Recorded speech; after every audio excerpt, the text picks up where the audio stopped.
आकृतीचा चेहरा अजूनही स्पष्ट नीट दिसत नव्हता, पण तिच्या डोळ्यातल्या वेदना स्पष्ट दिसत होत्या. तिचे डोळे पांढरे विझलेले होते आणि तिच्या चेहऱ्यावर वेदनांचं विकृत हसू होते. त्या स्त्रीचा आत्मा तळ्यात अडकला. ती आजही तिच्या प्रेमाची वाट बघत बसली आहे.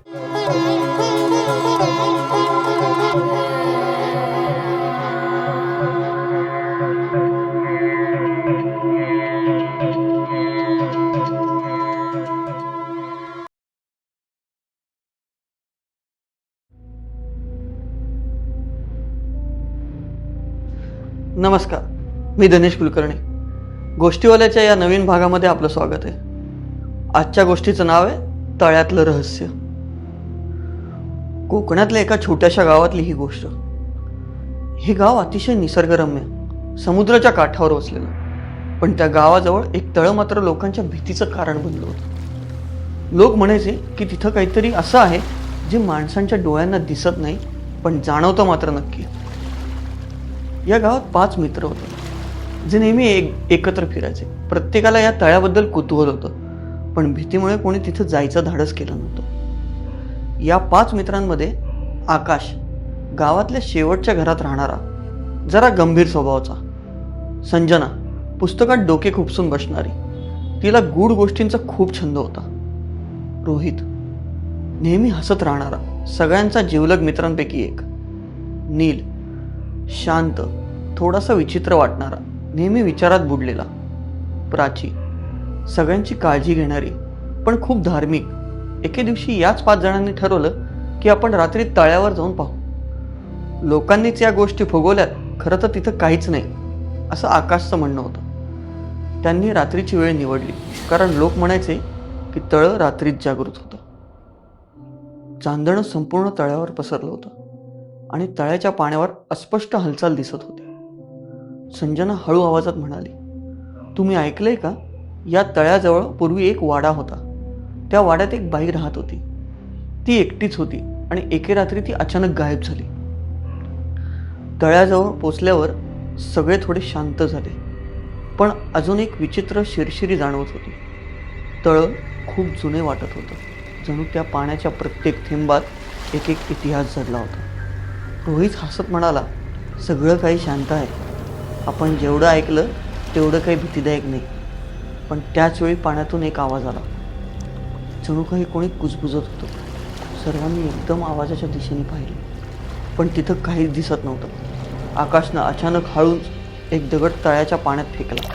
तो दगड पाण्यात पडताच तळ्यातून काहीतरी वर येऊ लागलं. जणू काही खूप जुनी वस्त्रांनी झाकलेली आकृती पाण्याच्या आतून वर आली. ती आकृती मानवी दिसत होती, पण तिच्या चेहऱ्यावर एक विकृत शांतता होती. तुम्ही इथं का आलात? तिचा आवाज खूपच गडद आणि थंड होता. प्राचीन देवाचं नामस्मरण करू लागली. आपण इथं थांबू नये, ती घाबरून म्हणाली. पण आकाश हळूच पुढं आला आणि विचारलं, तू कोण आहेस? त्या आकृतीनं त्याच्याकडे एकदम पाहिलं. मी इथंच असते, या तळ्यात मी अडकली आहे. मला कधीच शोधलं गेलं नाही. संजना, जी गूढ गोष्टींमध्ये खूप रस घेत होती, आता घाबरली होती. ही तीच बाई असावी. ती कुजबुजली. ती ज्या वाड्यात राहत होती आणि गायब झाली होती तीच. आता तळ्यातलं पाणी थरथरू लागलं. आकृती हळूहळू जवळ येऊ लागली. तिचे हात जणू पाण्यातून त्यांना पकडण्यासाठी पुढे आले होते. रोहित भीतीनं थिजला होता. त्याचे पाय हलत नव्हते. चला निघूया, आकाश जोरात म्हणाला. पण आकृतीने त्याचे हात धरला आणि त्या क्षणी त्याला एका गूढ शक्तीनं ताब्यात घेतलं. त्याचे डोळे पांढरे झाले आणि आकाशच्या तोंडातून शब्द बाहेर आले, तुम्ही इथं आलात, पण आता परत जाणं कठीण आहे.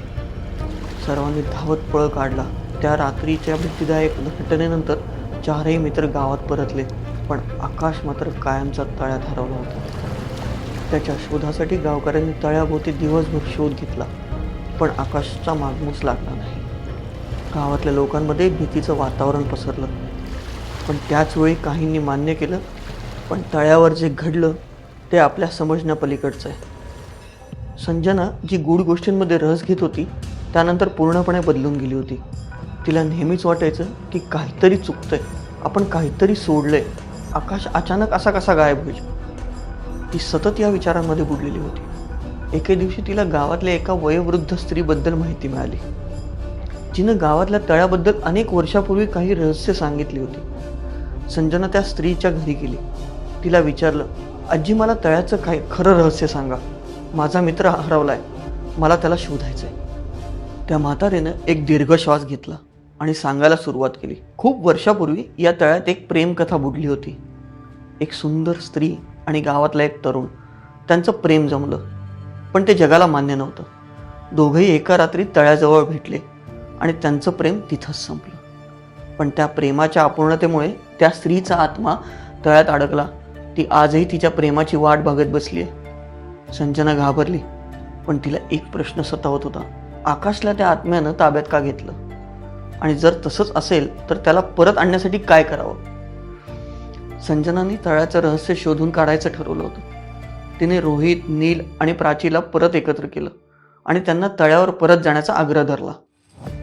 सुरुवातीला सगळेच घाबरले, पण विशेषतः प्राची, जी म्हणत होती देवाचं नाव घेऊन आपण तिथून दूर राहिलेलंच बरं. पण संजनाच्या आग्रहाने ते परत एकदा तळ्यावर जायला तयार झाले. यावेळी त्यांनी काही तयारी करून ठेवली होती. प्राचीच्या देवांच्या माळा, नीलकडे जुन्या पोथ्या आणि रोहितकडे एक धूप आणि काही अघोरी मंत्र. गावकऱ्यांपर्यंत संजनाच्या नवीन मोहिमेचं बोलणं पोचलं होतं, पण काही लोकांनी तिला थांबवण्याचा प्रयत्न केला.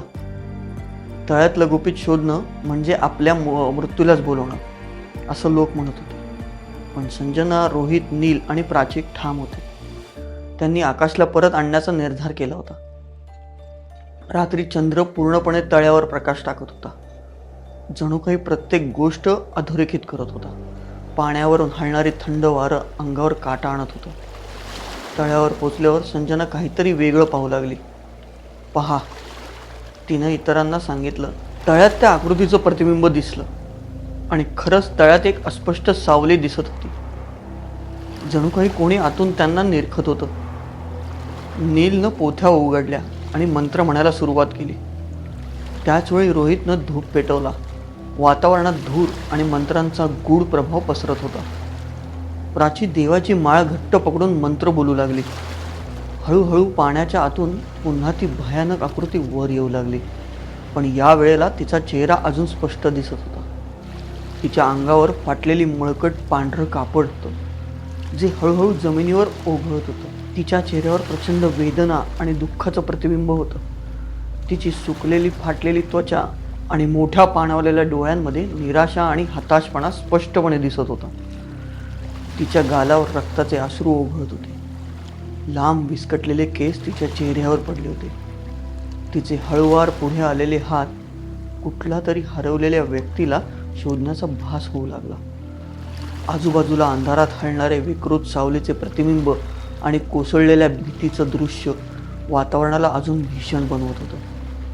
तिच्या भोवतीची जागा दुःखाने भरलेली, जणू काही एखादं मोठं रहस्य तिच्या वेदनेत दडलेलं होतं. तुम्ही परत आलात? आकृतीनं कुजबुजलं. तिचा आवाज पाण्यात मिसळला गेला. तुम्ही त्याला शोधू शकता, पण त्याच्यासाठी तुम्हाला तुमच्या जीवाचा बळी द्यावा लागेल. संजना एक पाऊल पुढे आली. आम्ही आकाशला परत आणणार.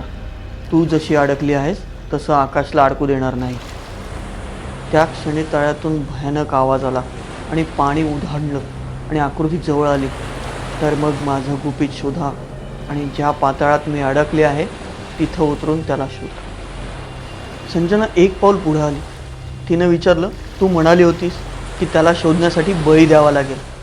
काय करायचं आहे आम्हाला? आकृतीचा चेहरा अजूनही स्पष्ट नीट दिसत नव्हता, पण तिच्या डोळ्यातल्या वेदना स्पष्ट दिसत होत्या. या तळ्याचं गूढ खोल आहे. याचं पाणी एका पाताळात जातं, जिथं काळ आणि मृत्यू एकत्र जुळलेले आहेत. त्याच पाताळात माझं प्रेम अडकलं आहे आणि तिथंच तुमचा मित्रही देखील अडकला आहे. तुम्ही खाली उतरून त्याला शोधू शकता, पण परत मात्र एकच येऊ शकतो. संजना हळू आवाजात म्हणाली, मी तयार आहे. जर आमचा मित्र वाचला तर बळी मी देईन. रोहित आणि नीलनं तिला थांबवण्याचा प्रयत्न केला. हे खूप धोकादायक आहे, आपण हे नको करूया. पण संजनाचा निर्धार पक्का होता. तिनं तळ्यात उडी मारली. तळ्यात उडी मारल्याबरोबर संजनाला वाटलं की ती एका वेगळ्या जगात पोचली आहे. पाणी एकाएकी थंड झालं. आणि खाली जाताच एक भयावह आवाज तिच्या कानावर येऊ लागला. जणू काही शेकडो मरणाऱ्या आत्म्यांची किंचाळी ऐकू येत होती. तळ्यातली माती आता त्यांची कब्र बनली होती. तिच्या आजूबाजूला काळोख पसरला होता आणि पाण्यात ती एकटीच होती. तू इथं का आलीस? एक घनगंभीर आवाज पाण्याच्या गडद खोलातून येत होता. अचानक तिला तिच्या समोर आकाश दिसला. तो जमिनीवर पडलेला होता. तोंडावर मृत्यूचं चिन्ह होतं. त्याच्या शरीरावर जणू पाण्याचं दडपण आलं होतं. तो अजिबात हलत नव्हता. आकाश! संजना किंचाळली. त्याला हाक मारत त्याच्या जवळ गेली. पण ती आश्चर्य म्हणजे आकाशने तिच्याकडे नजर फिरवली. त्याच्या डोळ्यात अघोरी शांतता होती. तू आलीस? तो मंद आवाजात बोलला. पण आता उशीर झाला. त्या क्षणी तळ्याचं पाणी फाटून खोलवरून एक मोठी आकृती बाहेर आली. ती आकृती सर्वात भयानक होती. तिचा चेहरा एका स्त्रीचा होता, पण त्यात एक वेडसर छटा होती. तिचे डोळे पांढरे विझलेले होते आणि तिच्या चेहऱ्यावर वेदनांचं विकृत हसू होते. ती आकृती पुढे येऊन संजनाच्या बाजूला येऊन थांबली. तिचा हात आकाशच्या डोक्यावर होता. हा तुझा मित्र, माझं प्रेम आहे, ती कुजबुजली. आणि आता तो इथेच राहील माझ्यासोबत, कारण त्याच्या शरीरात मी घर केलंय. संजना घाबरून मागं सरकली. आकाश, मला माफ कर, आम्ही तुला परत आणायला आलो होतो. आकृतीनं मोठ्यानं हसून म्हणालं, तू आलीस, पण आता परत जाऊ शकस नाही. संजना धडधडत्या हृदयानं तळ्याकडे पाहत होती. ती बोलण्याचा प्रयत्न करत होती, पण तिचा आवाज गहिरा झाला. आता संपूर्ण तळ तुमचं अंतिम घर बनणार आहे, आकृती म्हणाली. आणि तिच्या पाण्यातून वेडेवाकडे हात बाहेर आले. संजनाला आत खेचू लागले. त्याचवेळी पाण्यावरील नील आणि रोहित संजनाला बाहेर खेचण्याचा प्रयत्न करत होते. त्यांना ती तळ्याच्या आत अडकताना दिसत होती. संजना, ये लवकर, ते किंचाळत होते, पण तिचा आवाज बंद होत चालला होता. अचानक संजनाच्या कानात ही आकृती बोलली, तळ्यात आल्यावर इथून कोणीच परत जाऊ शकत नाही. आता तुझा बळी पूर्ण झाला आहे. पाणी उधळलं आणि भयावह आवाजांनी भरलं. त्या रात्रीनंतर संजना कधीच परत आली नाही. आकाश आणि संजनाचं मृत्यूतांडव तळ्यावर अडकलं. सकाळ झाली. गावातल्या लोकांनी तळ्याचं पाणी अजूनही भयावह शांततेत पाहिलं.